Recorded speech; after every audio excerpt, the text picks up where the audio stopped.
Hi friends, welcome back to my channel. இன்றைக்கி நாம் பார்க்க போகிற வீடியோ என்னென்னு பார்த்தீங்கன்னா, மகாலய பட்சத்தில் இதையெல்லாம் செய்தால் பித்ருதோஷத்திலிருந்து விடுபடலாம் எப்படி தெரியுமா? வாருங்கள் அதை பற்றி பார்ப்போம். நீங்கள் எவ்வளவு கடினமாக உழைத்தாலும் பலன் கிடைக்காமலே இருக்கும். அதற்கு காரணம் குடும்பத்தில் உள்ளவர்கள் முன்னோர்களின் ஆசிகளை பெறாமல் இருப்பதே ஆகும்.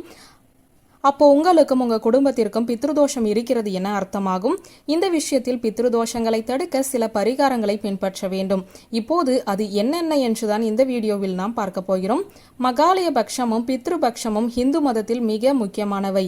இந்த நேரத்தில் விரதம் இருந்து தர்ப்பணம் செய்தால் முன்னோர்களின் ஆசீர்வாதம் கிடைக்கும் என்று பலர் நம்புகிறார்கள். மேலும் தந்தையின் தோஷம் இருந்தால் வீட்டில் பலவிதமான அறிகுறிகள் தென்படும். தொந்தரவில்லாத வாழ்க்கையை வாழ இந்த அறிகுறிகளை துல்லியமாக உணர்ந்து அவற்றை சரியான நேரத்தில் நிவர்த்தி செய்வது அவசியம். இப்போது மகாலயபக்ஷம் என்றால் என்ன? புரட்டாசி மாதத்தில் வரும் அமாவாசைக்கு முன்னதாக உள்ள 14 நாட்களே மகாலயபட்சத்தில் அடங்கும். மகா பிளஸ் ஆலயம் என்பதே மகாலயம் என்றானது. ஆன்மாக்கள் லயிக்கும் இடம் என்பதே ஆலயம். அதாவது முன்னோர்களின் ஆன்மாக்கள் பூ உலகில் வந்து லயிக்கும் நாட்களே மகாலயபட்சம் எனப்படும். அந்த வகையில் மகாலயபட்சம் இந்த ஆண்டு செப்டம்பர் 17ஆம் தேதி துவங்கியது. செப்டம்பர் 30 முதல் அக்டோபர் 17 வரையிலான காலம் மகாலயபட்ச காலம் என அழைக்கப்படுகிறது. மகாலயபட்சத்தை தொடர்ந்து வரும் அமாவாசை மகாலய அமாவாசை எனப்படுகிறது. இது அக்டோபர் 2ஆம் தேதி வருகிறது. இந்த 15 நாட்களும் பித்ருக்களுக்கு உரிய காலம்.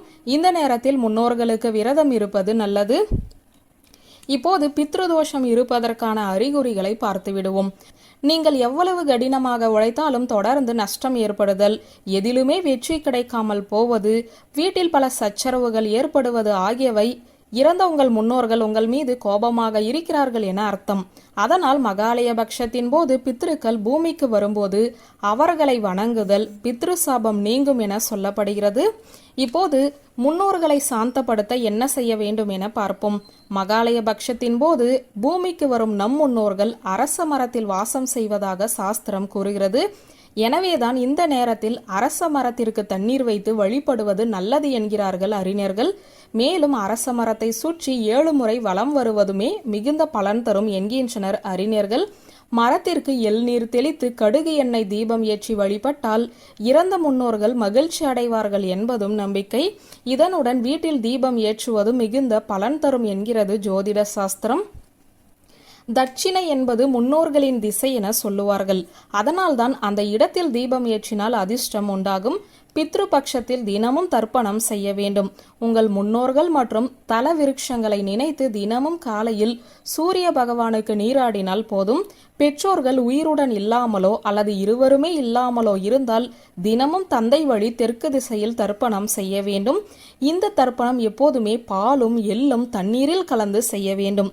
பித்ருபக்ஷத்தின் போது பசுவிற்கு தினமும் புல் கொடுக்க வேண்டும். மாடுகளுக்கும் பழம் கொடுக்கலாம்.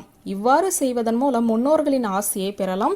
பித்ருபக்ஷ காலத்தில் பசுவிற்கு உணவளிப்பதன் மூலம் ஸ்ரீரார்த்த கர்மாவின் பலன் முழுமையாக அடையப்படுகிறது. முன்னோர்களின் ஆன்மா மகிழ்ச்சியாக இருப்பதாக சாஸ்திரங்களில் கூறப்பட்டுள்ளது. இதனால் பித்ருதோஷம் நீங்கி உங்களுக்கும் உங்கள் குடும்பத்தினருக்கும் நல்லதே நடக்கும். எதிலும் வெற்றி கிடைக்கும். குலம் விருத்தியடையும். வியூவர்ஸ், இந்த வீடியோ உங்களுக்கு பிடித்திருந்த லைக் கமெண்ட் ஷேர் பண்ணுங்க. நன்றி.